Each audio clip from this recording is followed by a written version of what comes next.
Ұлттық балалар оңалту орталығында қандай ем шаралар қолданады, осы туралы айтып кетсеңіз. Принимаем детей с психоневрологическими заболеваниями, также детей с выставленными диагнозами аутизма. Мы с каждого региона ежезаездно принимаем по одному пациенту. Кезектер тезірек келетіндей мүмкіндік бола ма? Он зависит от плотности населения и инвалидности каждого региона. Көбінесе қандай процедуралар қолданасыздар? Ребенок должен знать, что это за процедура, какое это занятие, чтобы он понимал. Сіздер диагнозды балаға өздеріңіздің орталықтарыңызда қандай мамандарға жүгініп қоясыздар? Диагноз аутизм юридически имеет право выставлять только врач-психиатр. Все-таки это проводится далее консилиум. Ата-аналарға, аналарға қандай да бір жағдай жасалған ба? Проводится психологический тренинг индивидуально. Қазір әлем бойынша ерекше балаларға көбінесе БГПК диета деген қолданылып жатыр, иә? Безглютеновая диета, безказиновая диета, она доказательной базы не имеет. Аутистикалық спектр бар балалардың шығу себебі не деп ойлайсыздар? Наши китайские коллеги, они считают, что практически 100% это генетическая подоплека. Наши турецкие коллеги считают, что это влияние гаджетов. Қандай ем бар әлем бойынша аутизмге?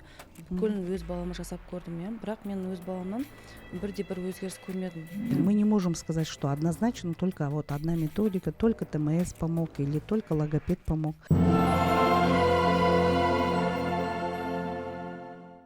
Армысыздар, құрметті көрермен, ерекше подкастқа қош келдіңіздер. Мен есімім Ахлима, мен ерекше баланың анасымын.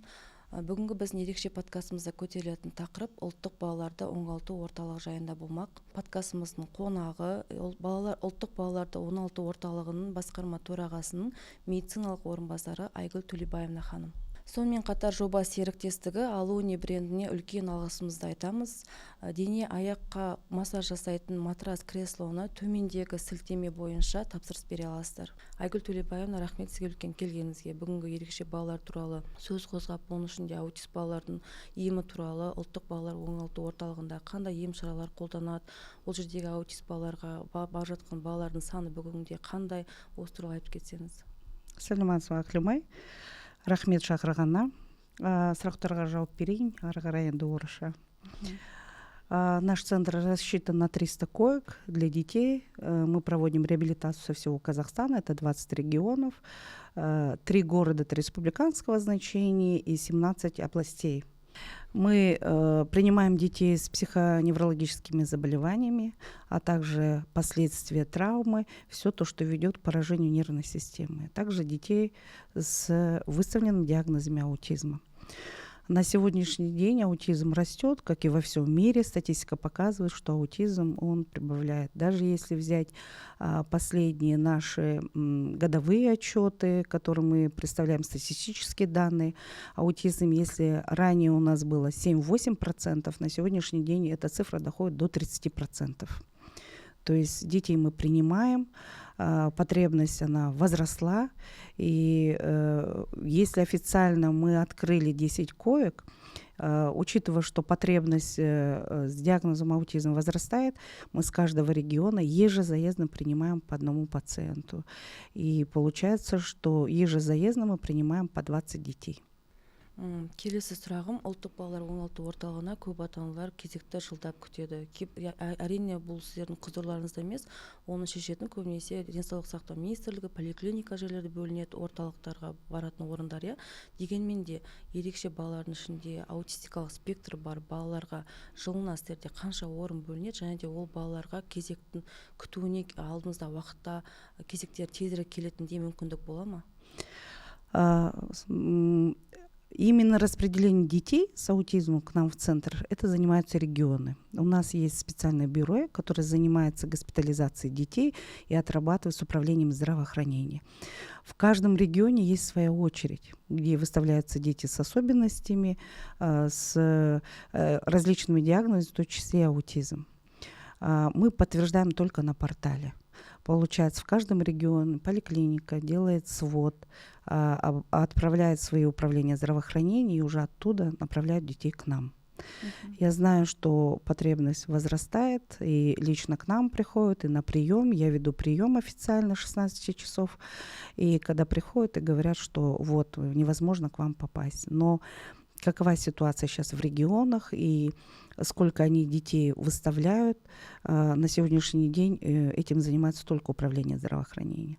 Но ежегодно мы по регионам отправляем план госпитализации. Он зависит от плотности населения и инвалидности каждого региона. И от этого зависит и квоты, которые мы направляем в регионы. А они уже отбирают пациентов самостоятельно. И портал, который нам выставляется, мы уже обрабатываем все эти выписки. И в зависимости от диагнозов, если он подходит, если нет противопоказаний, мы принимаем этих пациентов. Түсінікті. Енді ұлттық балалар оңалту орталығы Қазақстан бойынша бірден бір орталық реабилитациялық, өйткені ол жерде кешенді түрде реабилитация өтеді. Балаға жаңағындай су процедурасы болсын, стимуляция түрінде болсын, массаж, логопед, дефектолог, психолог барлығы бір жерде шоғырланған. Осындай процедуралар ішінде ерекше балаларға, аутистикалық спектр балаларға көбінесе қандай процедуралар қолданасыздар? Ну, для детей с аутизмом, в первую очередь, это мировая статистика, лучшие мировые практики. Все-таки это идет педагогическая коррекция. С детьми в первую очередь должен заниматься психолог, дефектолог и логопед. И вот, как я их перечислила, в таком порядке должны заниматься специалисты. Но прежде чем попасть на республиканский уровень, ребенок должен получать реабилитацию по месту жительства, потому что ребенок должен знать, что это за процедура, какое это занятие, чтобы он понимал, что на занятии будут заниматься с педагогом, что нужно будет выполнять какие-то инструкции, заниматься совместно с педагогом. Поэтому вот так. Енді сіздерде, мен Инстаграм парақшасын бәрін қарағанда, сіздердің орталықтарыңыз көбінесе шетелдермен жаңағыдай жүйелесіп, обмен опыт сияқты. Сіздер көбінесе шетелдің Турция болсын, Израиль болсын, мамандар шақыртып, олардың тәжірибелерімен алысып, көптеген өздеріңізге жүйелерін қабылдап жатасыздар. Осыған байланысты қазір ерекше балаларға арналған қандай да бір жаңалық бар ма? Да. Сейчас мы за последнее время подписали меморандумы, сотрудничаем с Китаем, Францией, Турцией. И из последних новшеств мы стараемся брать все лучшие практики мировые. Если мы остановимся на Китае, то в Китайской Народной Республике детям с аутизмом применяют свои традиционные китайскую медицину. Это иглорефлекса, вкалывание, массаж точечный, то есть это доказательная медицина именно китайцев. И также они применяют транскраниальную магнитную стимуляцию. Если мы будем говорить про Турцию, там также транскраниальная магнитная стимуляция детям применяется и педагогическая коррекция. Педагогическая коррекция, кстати, в Китае тоже применяется активно. Вот. Если мы говорим про Францию, то во Франции работают с такими детьми и психомоторную терапию применяют этим деткам. То есть раннее выявление и ранее начатое лечение, оно дает большие результаты. Өйткені мен толықтай келсем, ең басты ерекше балаларды реабилитацияны өткізу мақсатында ол ерте диагностика, балаға ерте диагностика қойылса, баланың шығып кетуі, қалыпқа қосылып кетуі жақсарақ болады. Енді сіз жаңа айтып кеттіңіз, ТМС жағындай транскраниальная магнитная стимуляция айттыңыз, иглотерапия, ондай қазір көп аутист балалар қолданады. Дегенмен де сіздерде орталыққа келген әрбір аутист балаға осы емдерді қолданасыздар ма, немесе эгосына қарап сөйтіп белгілейсіздер ма? Лечение, которое мы применяем, оно у каждого ребенка индивидуальное. Есть план реабилитации, который мы индивидуально каждому ребенку рассматриваем, потому что аутизм есть несколько различные виды, при которых не все мы можем применить. Допустим, если мы говорим про транскраниальную магнитную стимуляцию, то у ребенка должны быть, конечно, могут быть противопоказания. Конечно, мы смотрим электроэнцефалографию, потому что одно из побочных средств транскраниальной магнитной стимуляции это является возбуждение и нарушение сна. То есть наша первостепенная задача это не навредить. Если мы таким деткам, не учитывая его индивидуальных особенностей, будем применять, то мы можем провести возбуждение, то есть это пойдет откат так называемый, в народе говорят, что это откат. Поэтому если электроэнцефалография, допустим, она стабильная и нету там патологических вспышках, мы назначаем и стимулируем. Но попутно это не только краниально-магнитная стимуляция, конечно, это педагогическая коррекция. И также мы применяем водные процедуры. Мы применяем костюм ДПК, который нашим деткам, учитывая то, что у них нет речевой активности, у них есть гипермобильность, и нам нужно эту гипермобильность привести в правильное русло, чтобы ребенок был усидчивым, и чтобы у него была концентрация внимания, и чтобы он мог воспринимать материал, который преподносит ему педагоги. Сіздерде ұлттық балалар оңалту орталығына келген балалардың көбісі кейбір мысалы ЗПР диагнозымен келуі мүмкін, әлде оны диагноздар келмей, мысалы аутистикалық спектрдің ұлттық орталықта бірінші рет қойылу, сондай сіздерде статистика бар ма? Мысалға бала келеді, жаңағыдай аутистикалық спектр бар екен білмейді, мүмкін ЗПР-мен келуі мүмкін ДЦП-мен, микроцефалия, басқа диагноздармен келуі мүмкін, бірақ сіздер ол баладан аутистикалық спектрді бойынан аңғарып жатасыздар. Сол кезде сіздер диагнозды балаға өздеріңіздің орталықтарыңызда қандай мамандарды шақыртып, психиатр ма, немесе өз мамандарыңыз бар ма, қандай мамандарға жүгініп қоясыздар? Да, к нам поступают дети с задержкой психоречевого развития, не всегда подтвержденный аутизм, хотя мы видим элементы расстройства аутистического спектра. Если мы такое замечаем, мы проводим консилиум с привлечением врача-психиатра, потому что диагноз аутизм юридически имеет право выставлять только врач-психиатр. И тем не менее, когда врач-психиатр видит, что явные признаки аутизма, все-таки это проводится далее консилиум по месту жительства, Центр психического здоровья, где смотрят не один только психиатр, а несколько. В наших стенах мы проводим психологическую коррекцию и психологическую диагностику с психологом. У нас есть необходимые пособия, АДОС-диагностика, которые способствуют выставлению диагноза. Но еще раз хочу подчеркнуть, что диагноз аутизм мы не можем юридически выставить. Мы только, если наш врач-психиатр, консультант, который выставил этот диагноз, мы рекомендуем все-таки по месту жительства пройти в Центр психического здоровья, чтобы там уточнили этот диагноз. Сіздің орталықтарыңызда АДС диагностика бар деп қалдыңыз. Ол аутист балаларға арналған қандай да бір шара ма? Диагностика ма? Да, вообще впервые, когда диагноз аутизм выставляется в самом раннем возрасте, это тоже есть у нас в клинических протоколах, есть так называемый МЧАТ. Его может выставить любая поликлиника, если они видят первичный прием таких детей, видят врачи-педиатры. Если они подозревают, что у ребенка нарушена коммуникация, если он не разговаривает, не выполняет инструкции, и у него нарушенное самообслуживание, тогда проводится этот МЧАТ. Но это простой такой тест, и если даже там указывает средний либо высокий риск, в дальнейшем он все-таки должен отправляться к врачу-психиатру для выставления точного диагноза. АДОС-диагностика – это более точное, там есть специальное пособие, которое выставляется, но не за один день. Это занимаются психологи. Они проводят ежедневные занятия с помощью пособий. То есть там разносторонние.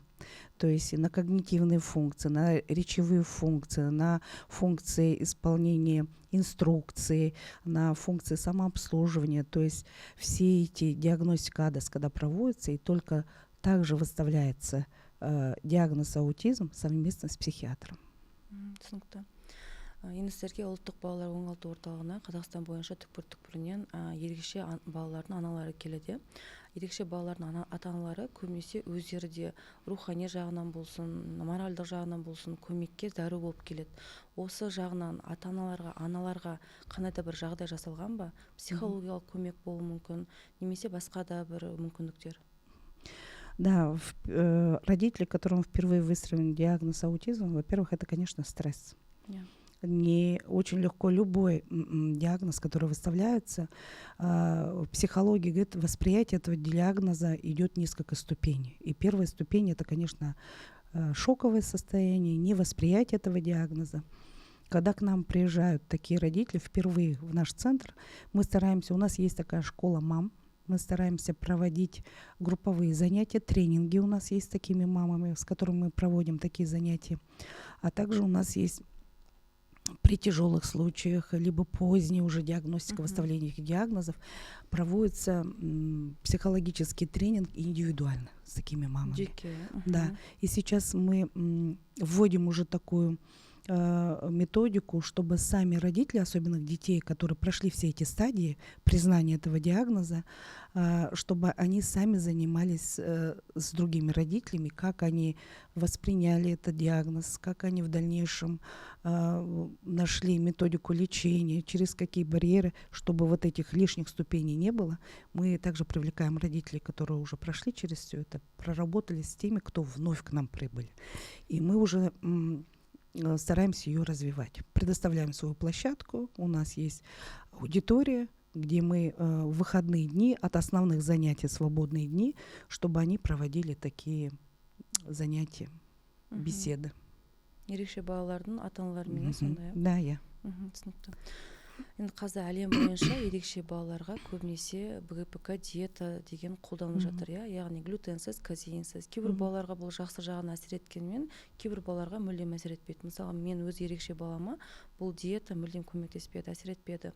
Дегенмен біз оны ұстап көрдік. Енді қазір көп ата-аналардың 50% ма, одан да көп шығар, көбісі осы диетаны ұстайды. Кейбірі балаларынан оң өзгерістер көріп жатады, көмектесіп жатады дейді. Осыған байланысты сіздердің орталықтарыңызда егер де осындай диета ұстайтын балалар барса, оларға диета жағынан арнайы үстелдер, БГПК казеинсіз тағамдар беріліп дайындалуы мүмкін ба? Әлде оны жақты қарастырмайсыздар ма? Дети с диагнозом аутизм, у них бывает жесткая избирательность. Жесткая это менее 5 продуктов, которые ребенок употребляет. У нас есть сейчас проект, над которым мы работаем, чтобы детям расширить этот стол.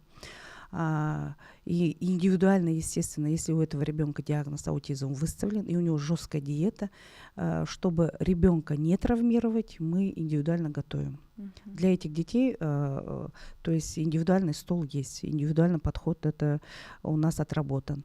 Но то, что вы сказали, безглютеновая диета, безказеиновая диета, она доказательной базы не имеет.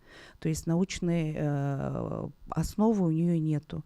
Но тем не менее, если родители уже дома начали придерживаться этих диет, и если мама считает, что все-таки ребенку хорошо на этой диете, мы все-таки поддерживаем это, и идем навстречу, и да, и придерживаемся этих диет. Түсінікті. Жаңағыда ұлттық балалар оңалту орталығына жаңағыда айтып кеткендей, балалардың бүгінде аутистикалық спектр бар балалардың саны күн сайын өсіп келе жатыр. Бұрындары 100 балаға бір бала болса, 2023 жылдары 34-ші, әрбір 34-ші бала болды. Қазіргі біздің уақытымызда, жылымызда әрбір 31-ші бала аутистикалық спектр бар деп айтылып жатыр. Яғни бір отбасыларда бір емес 2 аутист бала бар, 3 аутист бала кездесетін отбасыларда бар. Бұл енді біреулер генетикалық жағынан дейді, бірі жаңағыда баланың педагогикалық жағынан баламен айналыспай баланы жіберіп алып жатады. Ал сіздер мысалы күнделікті осындай балаларды көресіздер ғой. Сіздердің ойларыңызша осындай ерекше ойында баласы бар, яғни аутистикалық спектр бар балалардың шығу себебі, аутизмі көбейіп келе жатқан себебі не деп ойлайсыздар? Өйткені сіздер осындай баланы күнде көресіздер орталықта. Сейчас единого такого подхода, что именно это послужило развитию аутизма, нету. То есть, да, считается и генетически подосновой является, что якобы генетика повлияла. Сейчас есть наши коллеги и мировые сведения, что и наши вот эти гаджеты тоже влияют. Влияют также педагогическая запущенность, как вы только что начали говорить, потому что с каждым ребенком, как только он с 1-го года жизни начинает произносить первые слова, нужно заниматься и уделять отдельное ему внимание. Поэтому однозначно, что что-то из них повлияло именно на развитие аутизма, сейчас такое односложно невозможно сказать. Хотя наши китайские коллеги, они считают, что практически 100% это генетическая подоплека. Наши турецкие коллеги считают, что это влияние гаджетов, что ребенок, который еще не начал произносить первые слова, не начал еще выполнять инструкции, и ему дают гаджеты, что способствует неправильному формированию нейронов в головном мозге, и ребенок перестает общаться, коммуникация нарушается, и из-за нарушения коммуникации у него не развивается речь. Ну и мировые уже и западные, Европа, и Америка, они все-таки считают каждая из этих этиологий в равных степенях, то есть от 3 до 10%, что повлияло на развитие аутизма. Түсінікті. Сонда әр нәрсенің өзі әсер еткен дейсіз ғой, иә? Мысалы, жаңағы үйде баланы қарамау себебі де генетикалық жағынан бәрі әсер етуі мүмкін ғой. Енді сіздердің орталықтарыңызда жаңа Қытай медицинасы, түрік медицинасының жүйелерін қолданып жатсыздар, иә? Мысалы, мен өз балама осы емдерді, иглотерапия болсын, ТМС, трансканальный магнитная стимуляция болсын, томатис, СБН, ТКМП, жаңа қандай ем бар әлем бойынша аутизмге, бүкілін өз балама жасап көрдім, иә? Бірақ мен өз баламнан бірде-бір өзгеріс көрмедім. Кейбір ата-аналар көріп жатады, айтып жатады, маған ТМС көмектесті балама. Кейбір ата-аналар айтады, иглотерапиядан кейін балам көзге қарай бастады деп. Енді сіздердің орталықтарыңызда осы бүкіл ем шаралар қолданып жатқан өте жақсы әрине. Дегенмен сіздер осы балаларды мысалға көзге қарамай, мүмкін отырмай, мүмкін СДВГ болып, осы емдер қолданғаннан кейін қандай да бір өз көздерінше бір жақсы өзгеріс болып, аутистикалық спектрі бар балада бір мықты бір өзгерістер болатындай кездер болды ма? Бір сеанстан, бір курстан кейін.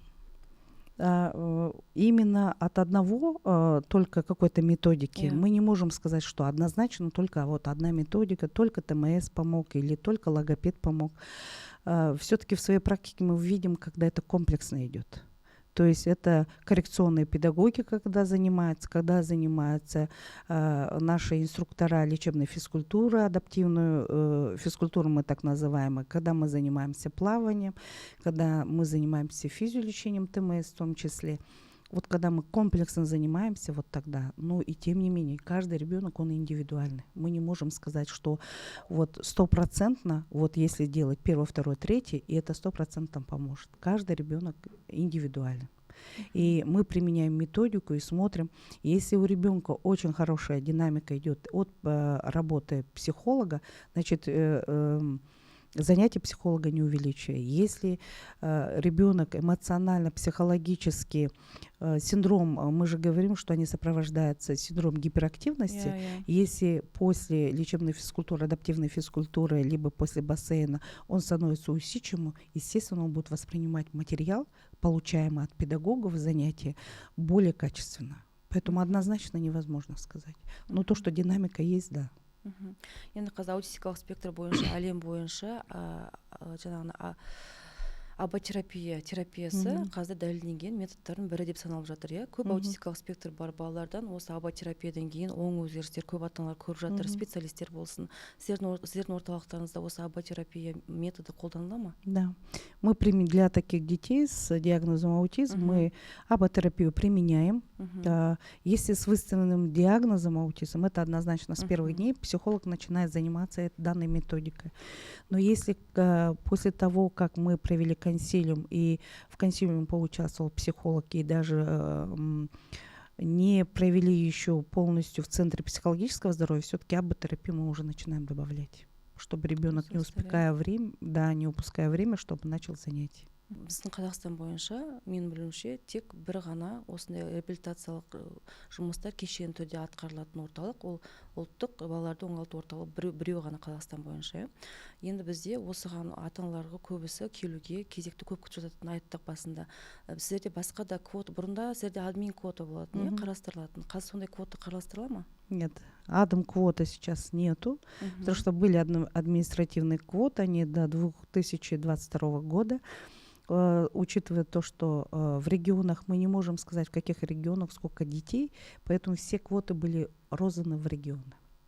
Чтобы все-таки специалисты, которые непосредственно, ежедневно, 24/7 работают с пациентами, им более виднее, каких пациентов отправлять именно на третичный уровень реабилитации. Потому что, зная своих пациентов, есть пациенты, которые на амбулаторно-поликлинической помощи хорошую реабилитацию дают. Да, хочу также остановиться, что мировая тенденция стационарно не занимаются реабилитацией с детьми аутизмом. Все-таки они предпочтение отдают амбулаторно-поликлинической реабилитации. Почему? Потому что дети, они с диагнозом аутизма, они особенные.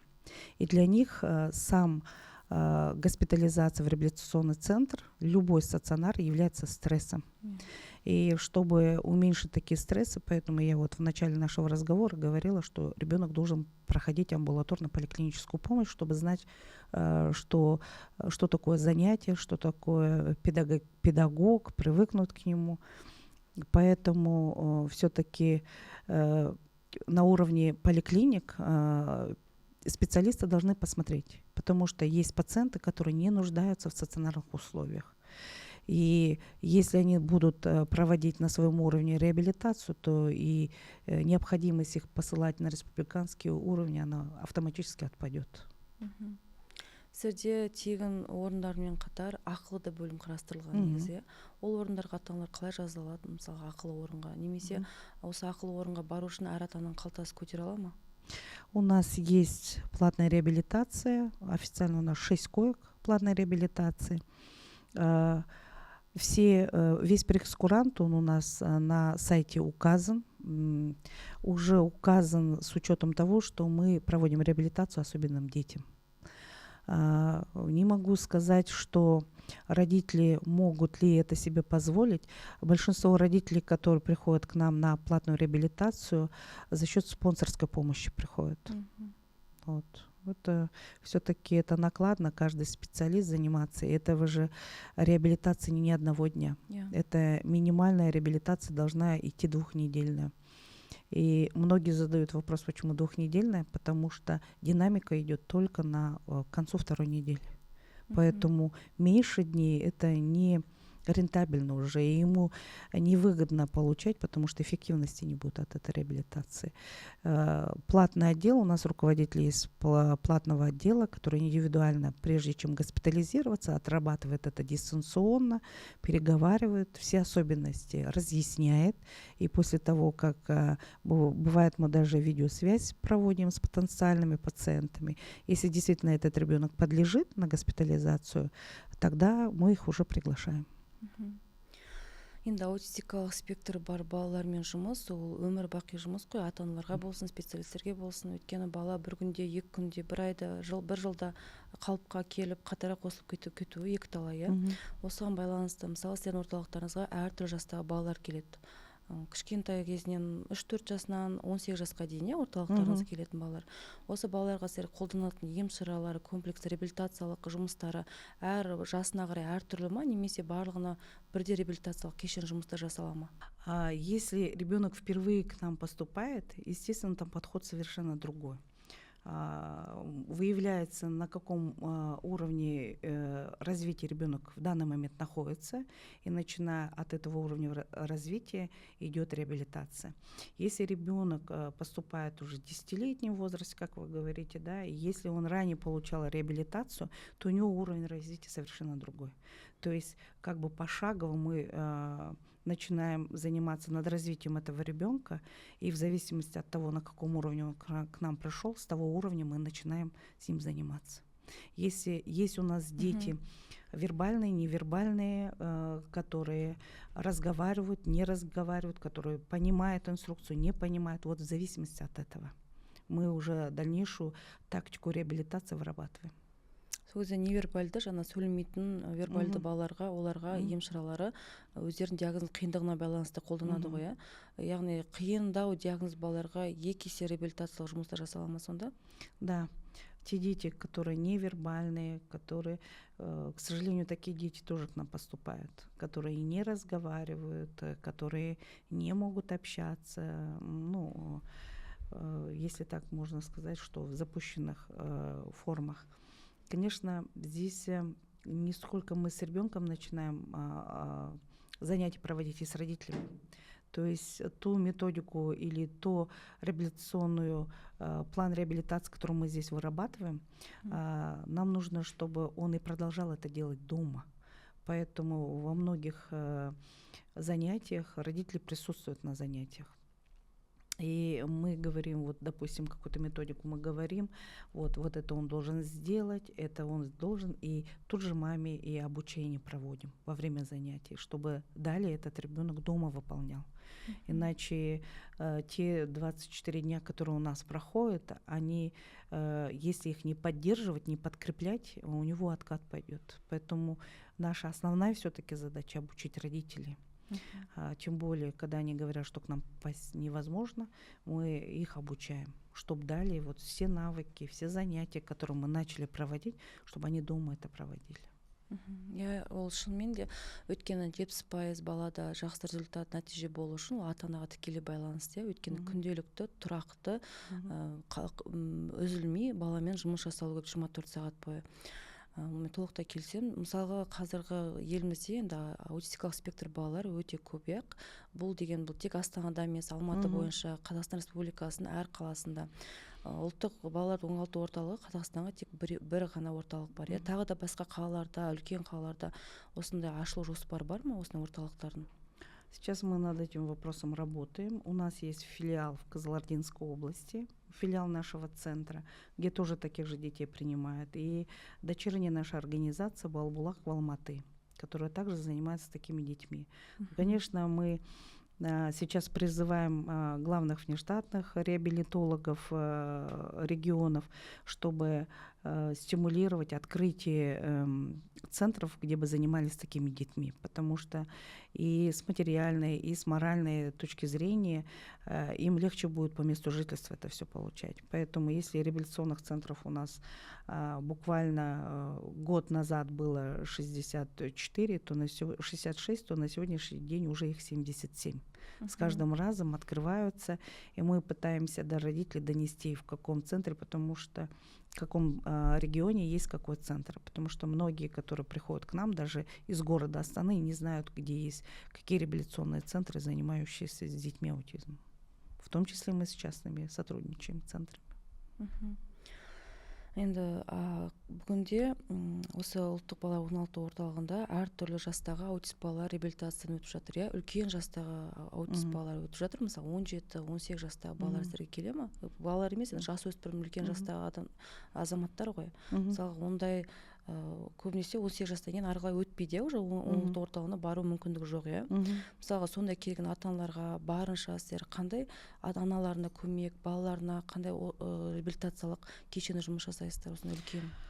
Смотрите, если ребенок до 10 лет, это уже мировая практика, никогда не получал реабилитацию, то реабилитацию в стенах реабилитационного центра третичного уровня реабилитация будет неэффективна. Потому что чем раньше начата реабилитация, тем более она эффективнее.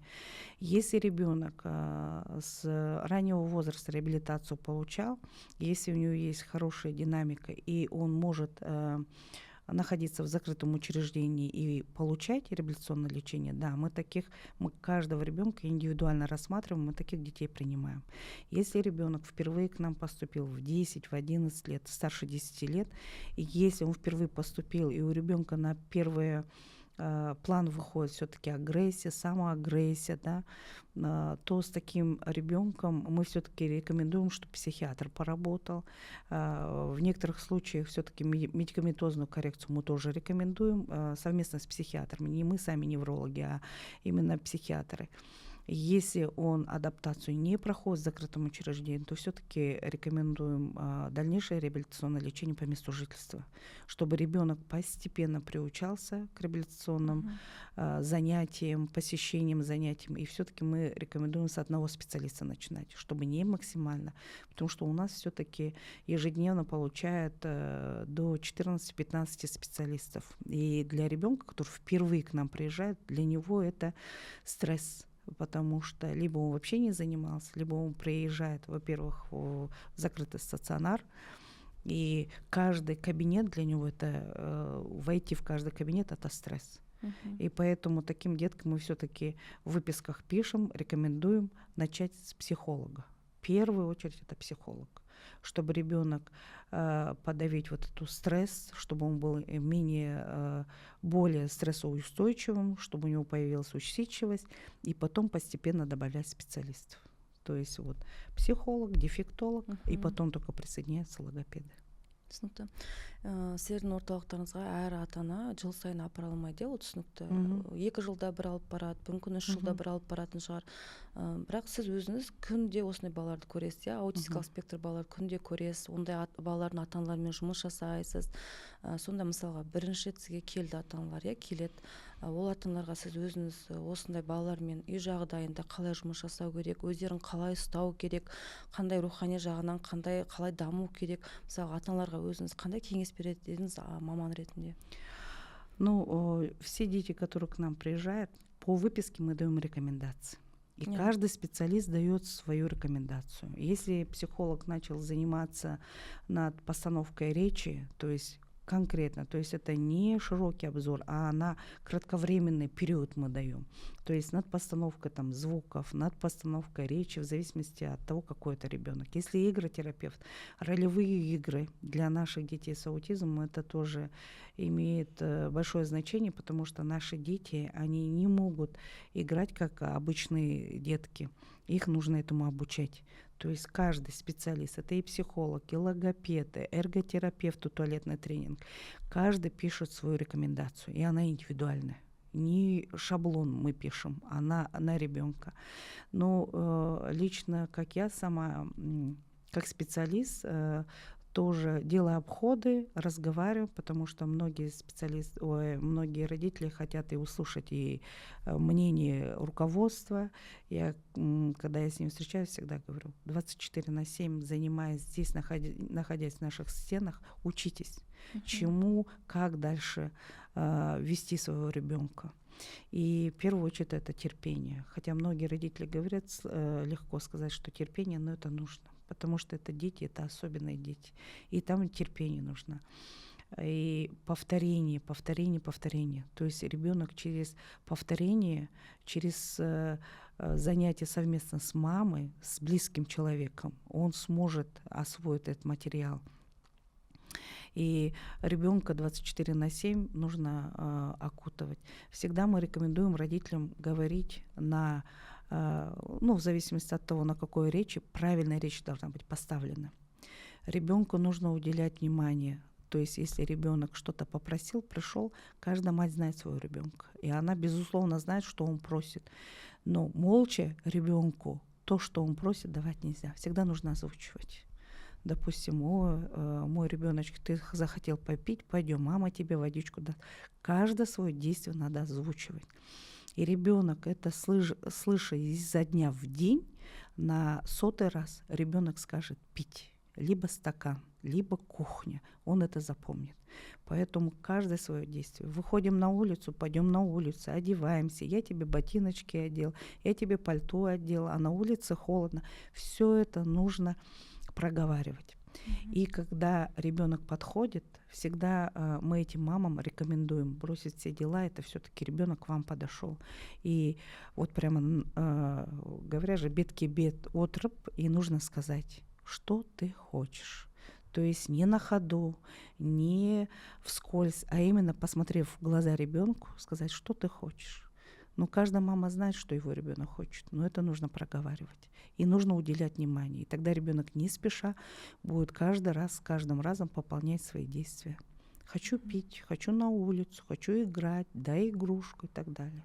Но это медленно и верно, но все-таки это идет динамикой. И у каждого она индивидуальная. Мы не можем сказать, что ваш ребенок через год заговорит, через 2 недели заговорит. Но то, что если постоянно это делать, то динамика будет. Түсінікті. Енді сіздердің орталықтарыңызға келген әр ана сұрайтын шығар, баласы реабилитацияны өтіп жүрген кезде, менің балам қашан сөйлейді, менің балам қашан емделіп кетеді, аутистикалық спектр аутизм диагнозы қашан шешіледі, қашан алып тастайды, сондай сұрақтар болатын шығар ата-аналар тарапынан, Да, я хочу сказать, что работая уже 14 год в центре, тесно сотрудничая с психиатром, диагноз аутизм, он тот диагноз, который не снимается, он остается на всю жизнь. Но наша задача, чтобы не снять диагноз, а довести ребенка до нормотипичного. Наша самая глобальная, это отдаленная, как мы говорим, долгосрочная цель, чтобы ребенок был самостоятельным в этой жизни. чтобы он мог считать, читать, попросить помощь и обслуживать себя в социуме, то есть пойти в магазин и купить что-то, проговорить это, посчитать деньги. Вот это наша основная задача. Иә, бірақ сіз айтқаныңызды естіп, мен мысалы өз балам сөйлемейді ғой, кейде ойлаймын болашағы не болады деп, 10 жастан асып келе жатыр ғой. Пэкс карточкасын да беремін, мысалы магазинға барып, мысалы көрсет, айт деп барады да, карточкасын сол магазин тастап кетеді екен мысалы көбінесе. Енді ол жеңіл түрі аутист балалар да бар, олар айтады сөз, ондай балаларға кішкене жеңілірек өмірде, иә, мысалы мүлдем сөйлемейтін балаларға өте қиын. Енді бізде қазір елімізде аутистикалық спектр балалардың жастары да ұлғайып келе жатыр ғой. 10 жастан, 15 жастан асқан балалар өте көп. Тіпті 18 жастан асқан үлкен азаматтар да көп, ол туралы көбінесе ақпарат айтылмайды.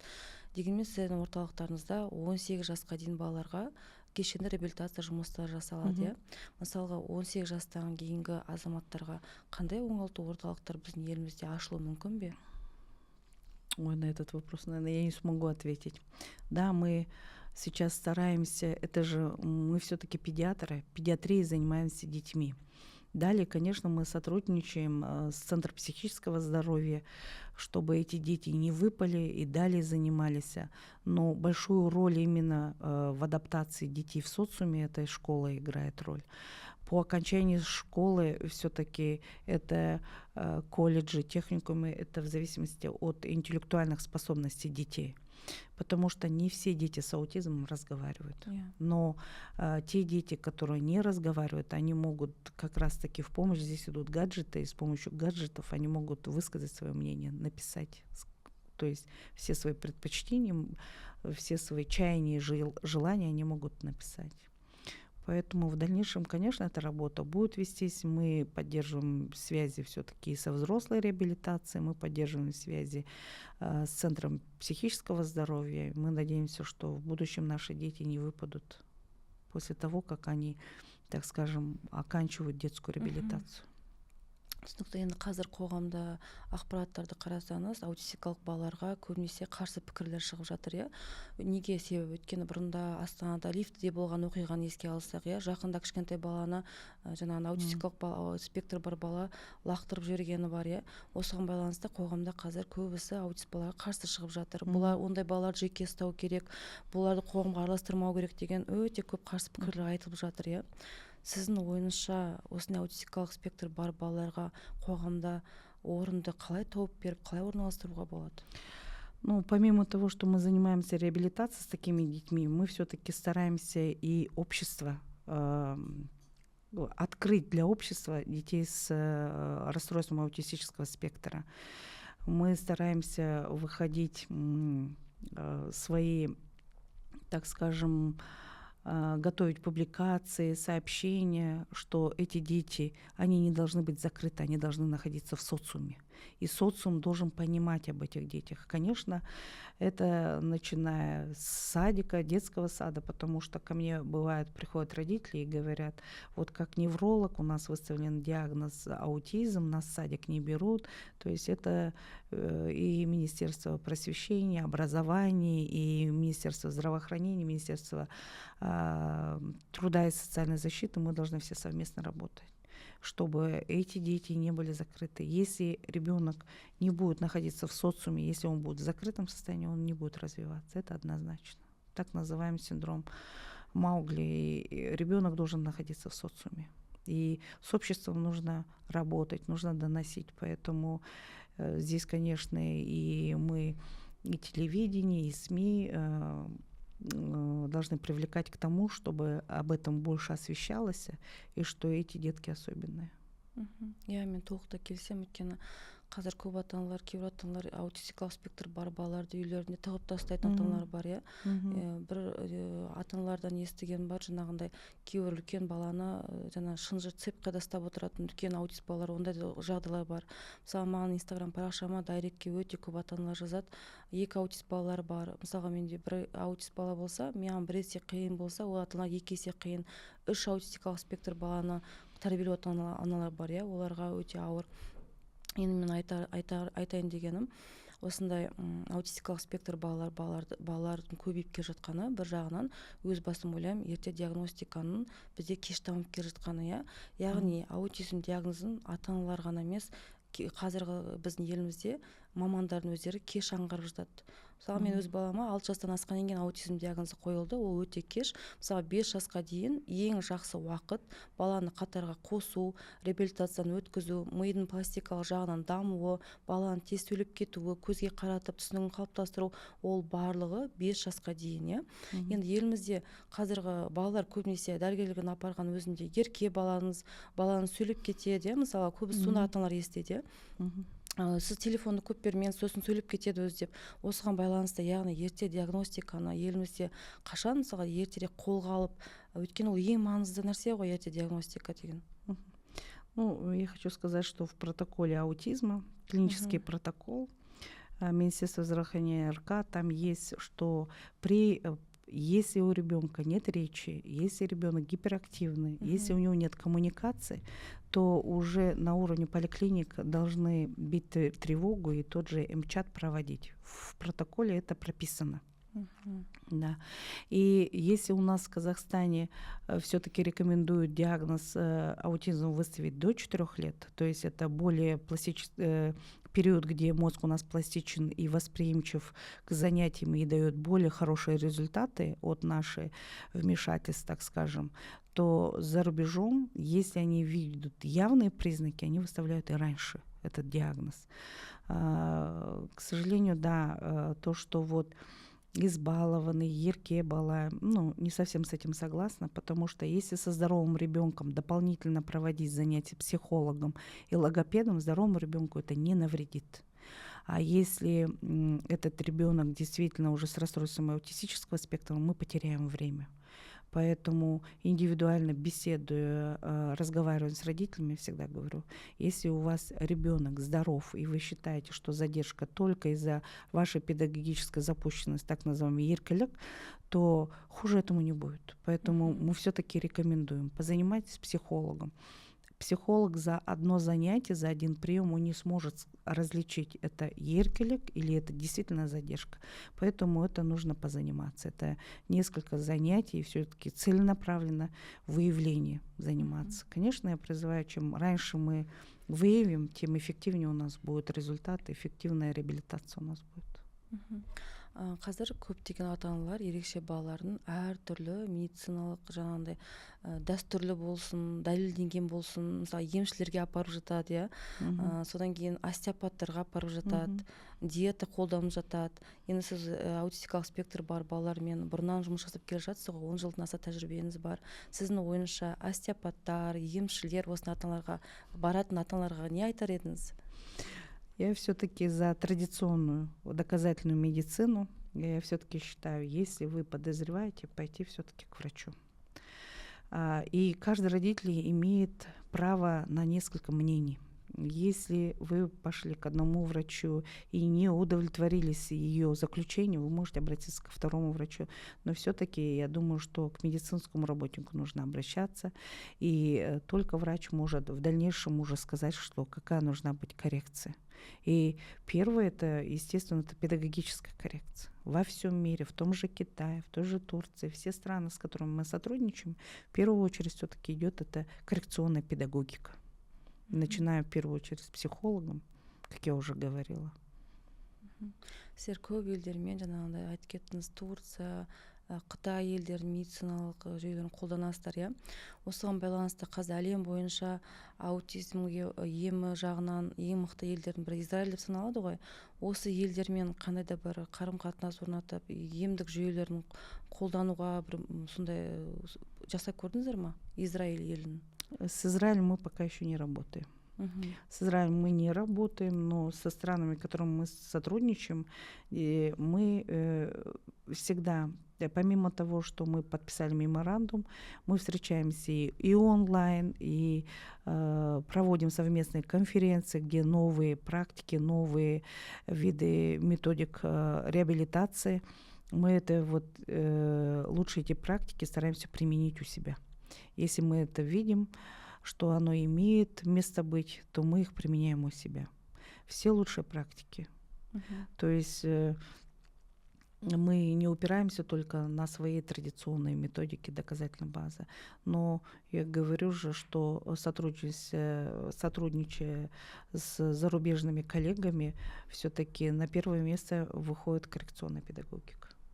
Барлық елде дәлелденген метод коррекциялық педагогика дейсіз ғой. Не в большом формате. Если, допустим, у нас педагогическая коррекция, она очень расширенная, у нас помимо логопедов, дефектологов и психологов есть еще специалисты музыкотерапии, потому что дети, которые не разговаривают, но они могут пропевать звуки, так называемые это помощники к логопедии, да, мы развиваем в них слух и пропеваем звуки. У нас есть игротерапия, у нас адаптивная физкультура, плавание, но это уже физическая медицина пошла. Эрготерапия у нас есть, которая обучает туалетному тренингу, многим другим методикам. То есть у нас более расширенный спектр. У наших коллег за рубежом где-то вот 3 специалиста, где-то только упор делают на психологов. У нас более расширенный такой спектр. Я сіздерде эрготерапия бар, логотерапия бар, жаңағындай музыкалық жағынан. Сосын сіздердің центрлы ұлттық орталықта бос терапиясы бар, оны да мысалы аутистикалық спектр бары қолданасыздар, Тағы да қандай осындай бос терапия сияқты, ТМС, стимуляция түрлері жағынан, тағы бір болашақта мүмкін томатис шығар, ЦБН, олар да қазір көп қолданады аутист балаларға. У нас есть биологическая обратная связь, логопедическая, и биологическая обратная связь психологическая. Логопедическую мы обучаем деток, но для правильного произношения это акт дыхания правильный должен быть, и тогда ребенок правильно дышит, и отсюда идет правильная постановка звуков и букв.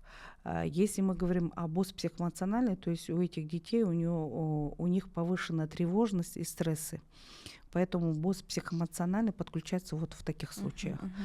У нас очень много методик. У нас есть скалодром для деток, которые гиперактивные, где они занимаются и свою вот эту энергетику используют в этой терапии. Там же возникают у нас когнитивные функции, как правильно руку поставить, как правильно ногу поставить для того, чтобы дойти до самого верхнего финиша. Вот. У нас есть DeVol методика, это 3D цифровой тренажер, где также для того, чтобы ребенок смог выполнить какое-то упражнение, он должен логически подумать, как прийти к тому, чтобы переставить, допустим, на виртуальной этажерке книгу из одной полки на другую полку перестроить. Вот такие вот тренажеры у нас есть. Но, к сожалению, вот многие наши вот эти тренажеры, они с сохранным интеллектом. Даже если у ребенка нет речи, он должен понимать, что он делает. К сожалению, если понимательной сферы нету и ребенок не может выполнять инструкции, то это уже детям не применяется. Только с сохранным интеллектом и выполнением инструкции.